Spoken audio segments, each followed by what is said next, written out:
Olá, somos da Universidade Estadual de Roraima, do curso de Medicina, e hoje iremos abordar citometria de fluxo. Os alunos são Ana Beatriz Gonçalves da Cruz, Ana Isabel Gonçalves Lopes, Ana Maria Nogueira de Souza, Andrei Mineiro Soares. Então, introduzindo o tema, o que é citometria de fluxo? Ela é uma tecnologia, uma técnica, que permite analisar células de maneira qualitativa e quantitativa em uma solução de forma individual e rápida, para que assim seja observado diversos parâmetros dessa célula. Então, vão ser investigadas as características biológicas e físicas dessas células.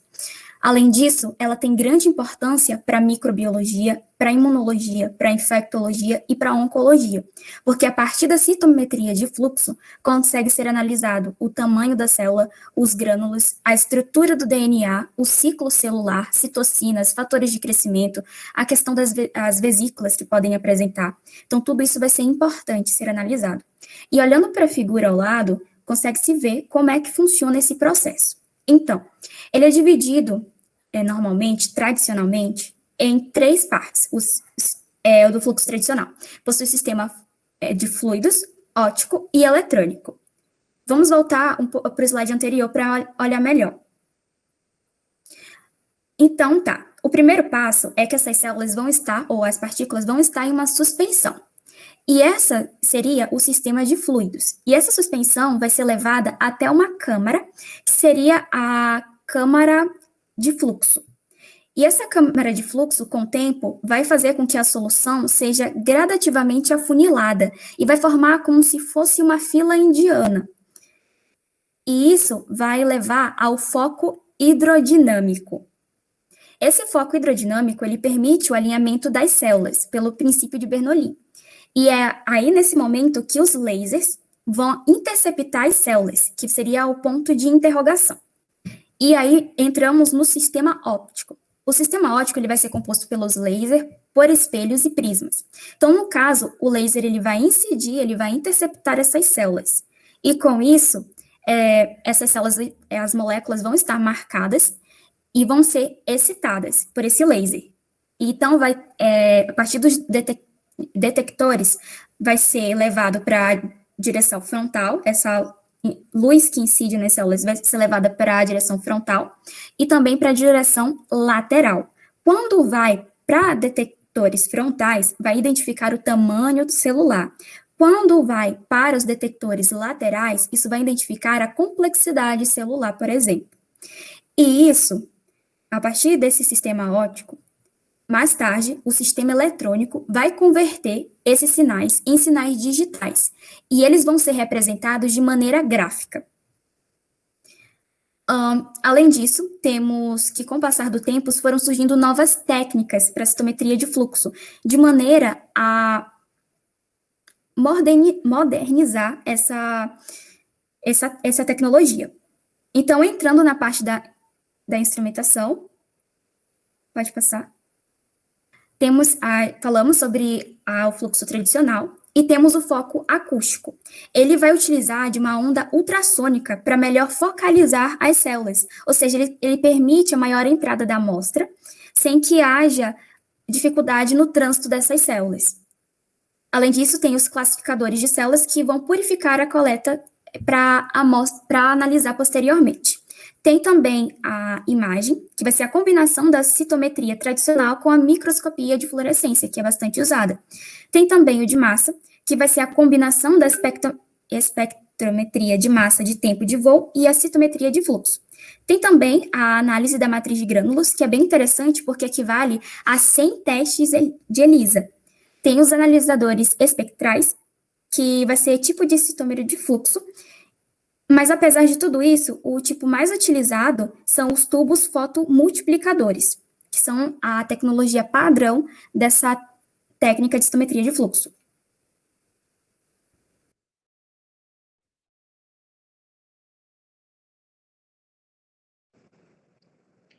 Olá, meu nome é Isabel e eu vou falar sobre os reagentes da citometria de fluxo.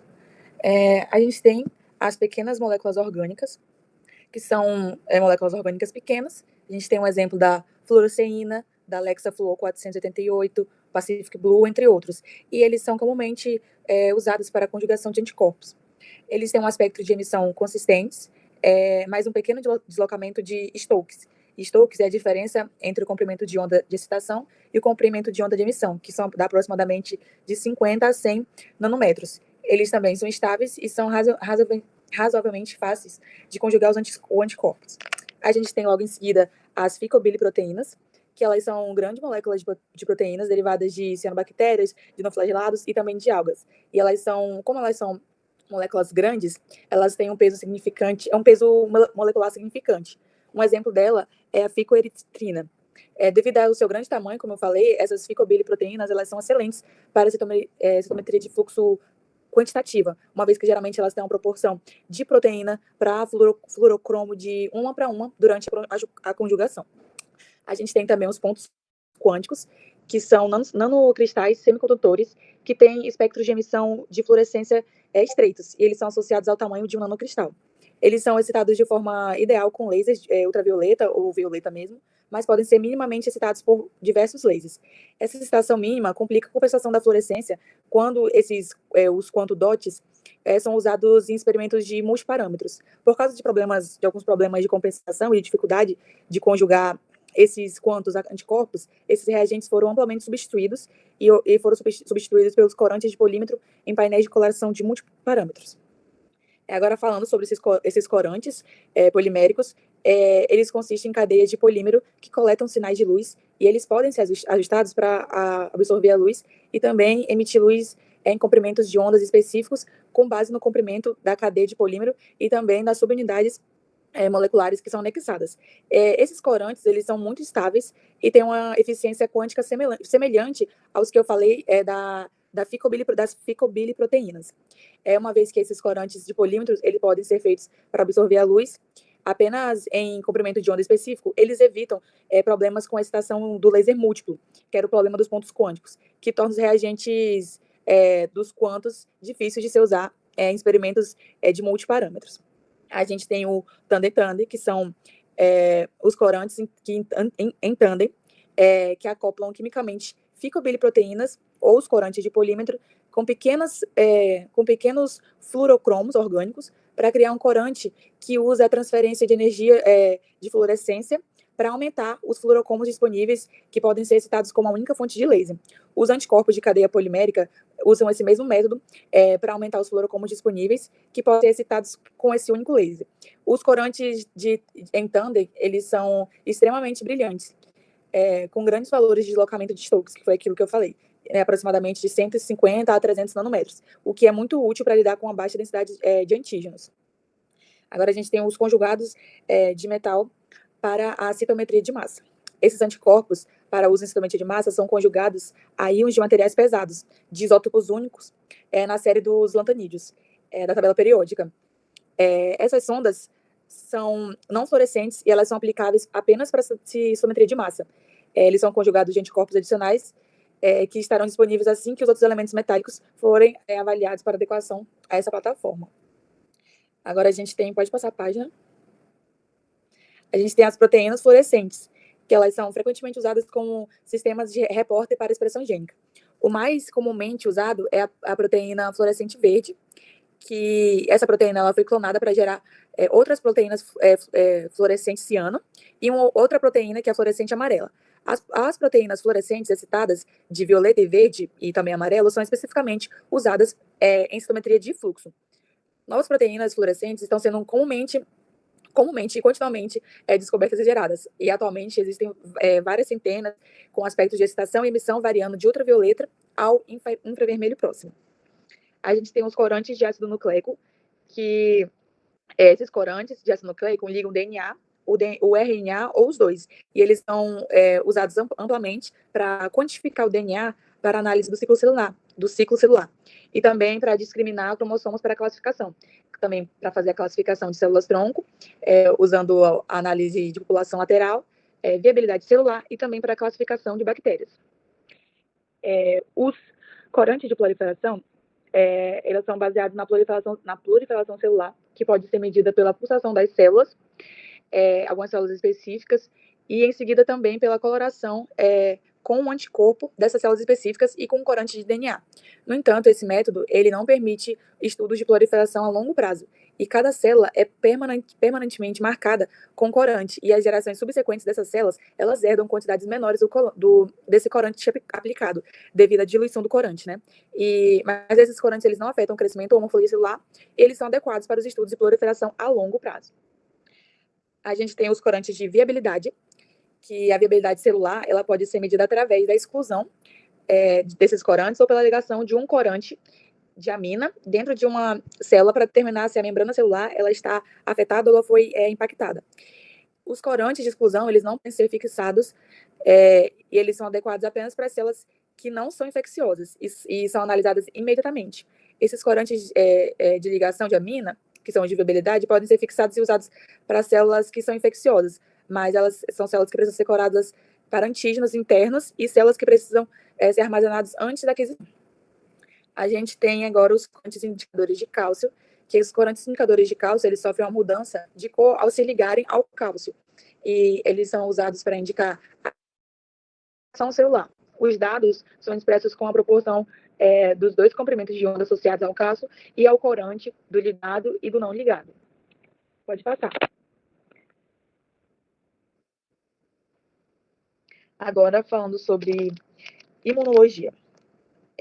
A gente tem a imunologia, a primeira que a gente vai ver, que é a imunofenotipagem, que é a aplicação mais utilizada na citometria de fluxo, e ela utiliza a capacidade única de citometria de fluxo para analisar simultaneamente populações mistas de células de vários parâmetros. Em sua forma mais simples, um experimento de imunofenotipagem consiste em células coradas com anticorpos conjugados, como fluorocromo, que são direcionados contra antígenos na superfície celular. A maioria desses antígenos recebe números de agrupamento de diferenciação ou números de SD pelas oficinas de diferenciação de leucócitos humanos, para que uma nomenclatura comum seja usada para definir anticorpos monoclonais que são direcionados contra antígenos celulares específicos. Por exemplo, a gente tem o SD3, que é um agrupamento de número de diferenciação 3, e ele é utilizado para definir o correceptor das células T, que está presente em todas as células T do nosso sistema imune. A gente tem agora as respostas específicas do antígeno. As respostas específicas do antígeno podem ser medidas estimulando as células com um antígeno específico, e em seguida ela pode procurar uma produção, proliferação, ativação, memória ou reconhecimento do antígeno de citocina através de múltiplos de MHC. A gente tem a análise de citocina intracelular, que é realizada tratando as células com um nível de transporte de proteína, aproximadamente de 2 a 12 horas, para quaisquer citocinas produzidas pelas células, que possam se acumular dentro dessa célula, permitindo uma maior e uma melhor dissecção. A gente tem análise de proliferação, que a proliferação celular ela pode ser medida por citometria de fluxo, quando a gente usa vários ensaios e marcadores diferentes. Esses ensaios eles usam métodos diferentes para atingir eventos relacionados à proliferação, como a incorporação de análogos de timidina, que é uma proteína, e em DNA replicante, rastreando, né, fazendo um rastreamento geracional de corantes permanentes hereditários, e também fazendo a expressão de antígenos relacionados a essa proliferação. A gente tem a apoptose, que a apoptose é a morte celular programada, né? E é um fenômeno frequentemente examinado na imunologia e em outros campos de estudo. Ela é usada para manter o homeostase do sistema imunológico, removendo células sem desencadear uma resposta inflamatória. E ela também é um mecanismo de morte para as células T expandidas clonalmente após uma resposta imune. E para as células T de autodirecionamento. Também ela também para as células B, que células e outras células estão no nosso sistema imunológico.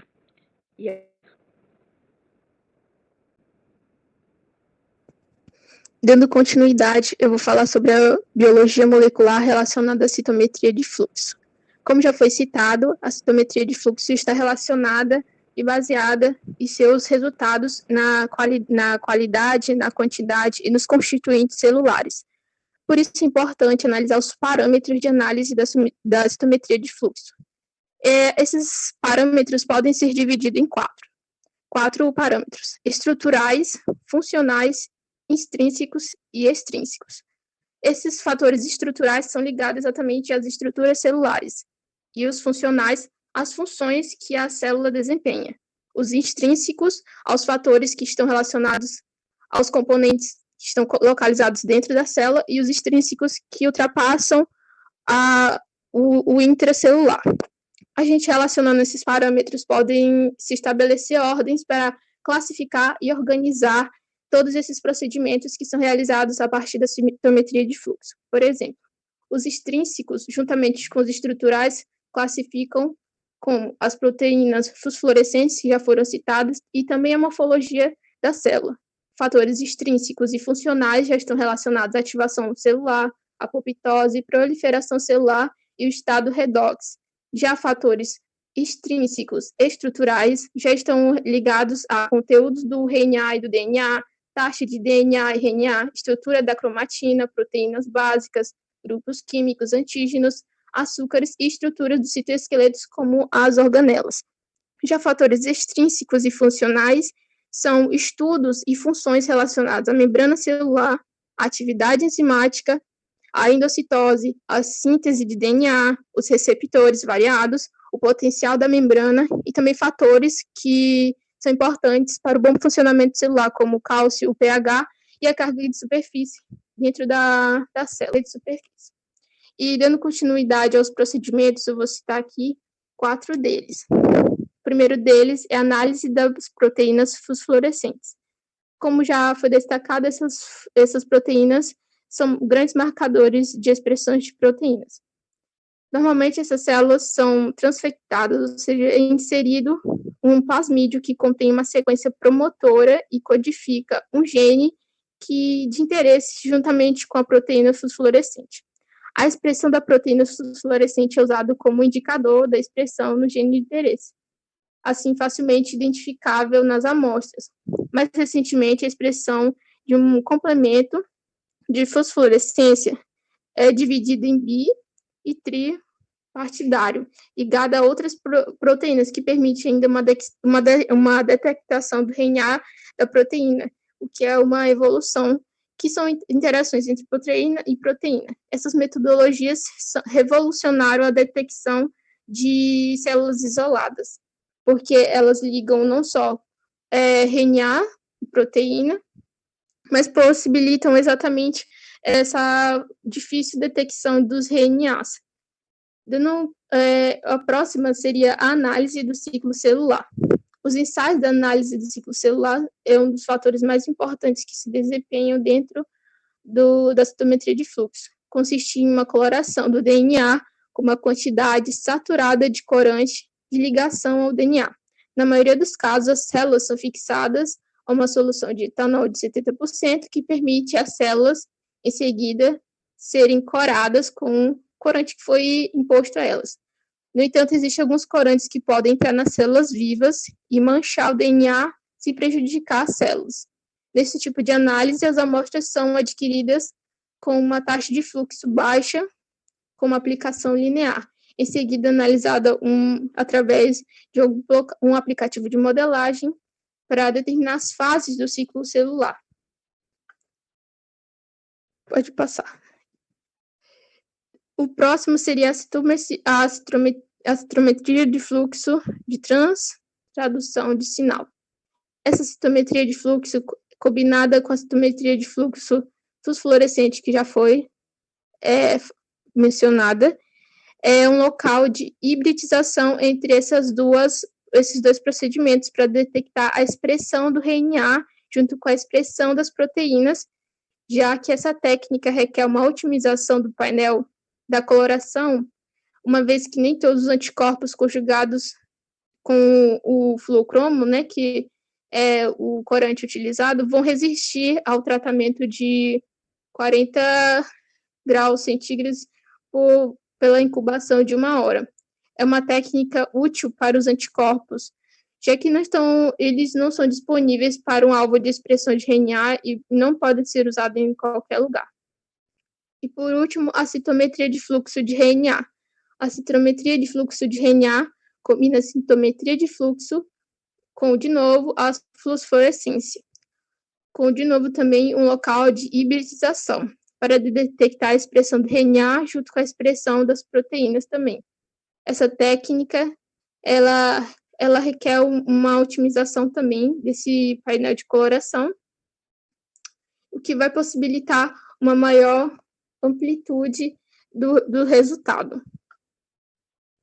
Entre as áreas que são beneficiadas com os resultados da citometria de fluxo, é importante destacar o porquê dela ser tão importante, pois ela detalha como nenhum outro exame a morfologia e a funcionalidade e localidade e quantidade de qualquer tipo celular.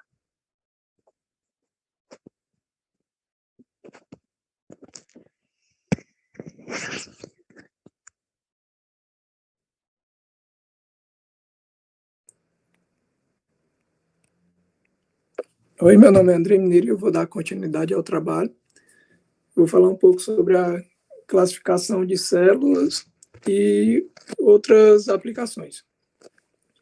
Bom, a citometria de fluxo ela pode ser utilizada como um recurso para classificar uma célula, separar, purificar e até utilizar essas células para uma análise posterior.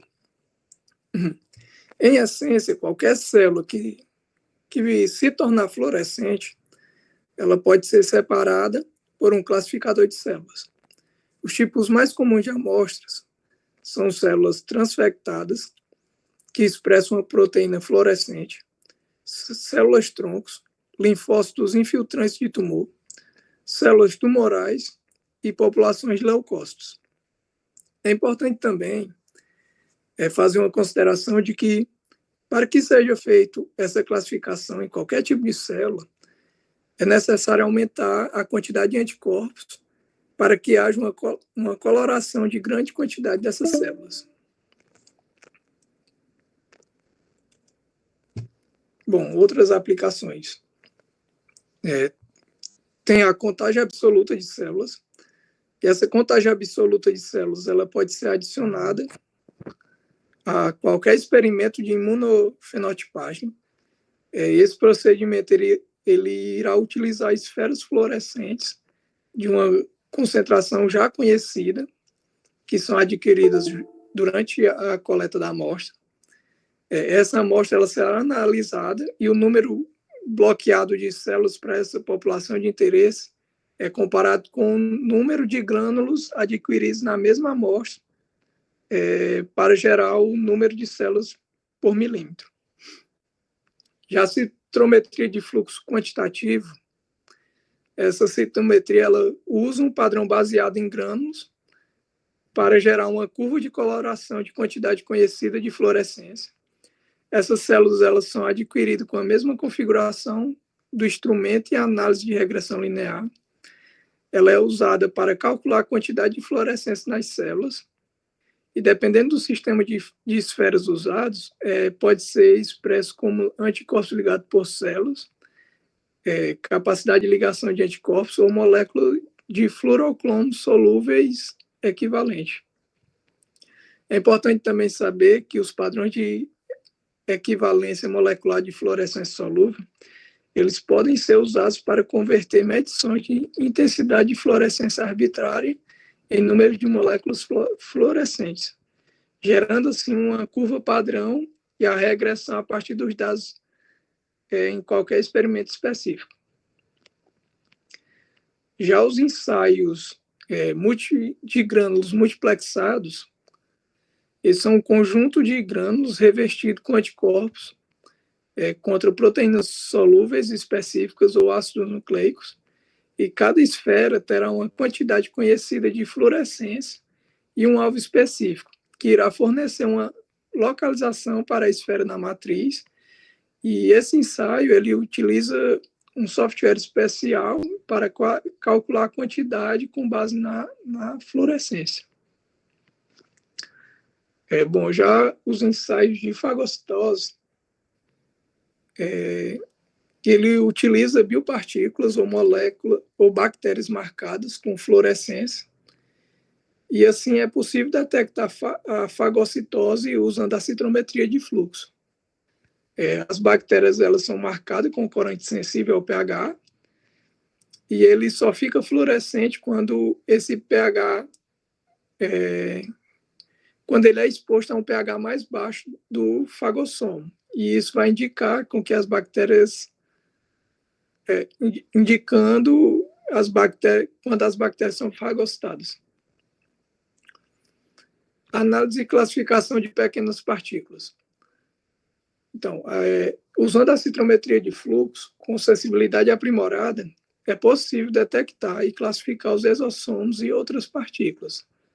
A análise desses exossomos celulares, ela vai criar uma nova aplicação em diversos campos, incluindo na área da biologia, principalmente na terapia do câncer e no desenvolvimento de novas vacinas. Essa tecnologia ela ainda está em desenvolvimento, só que a técnica e a instrumentação ela está evoluindo bastante rápido, e em um futuro próximo essa aplicação será acessível. E a análise de dados. O FCS 3.1 é o arquivo padrão utilizado para analisar esses dados da citometria de fluxo. Ele foi criado em 1984, com o intuito mesmo de padronizar os arquivos de dados do modo list da citometria de fluxo. Todos os arquivos de dados de citometria de fluxo têm a extensão FCS, que permite que os arquivos sejam lidos por qualquer programa de análise de citometria de fluxo.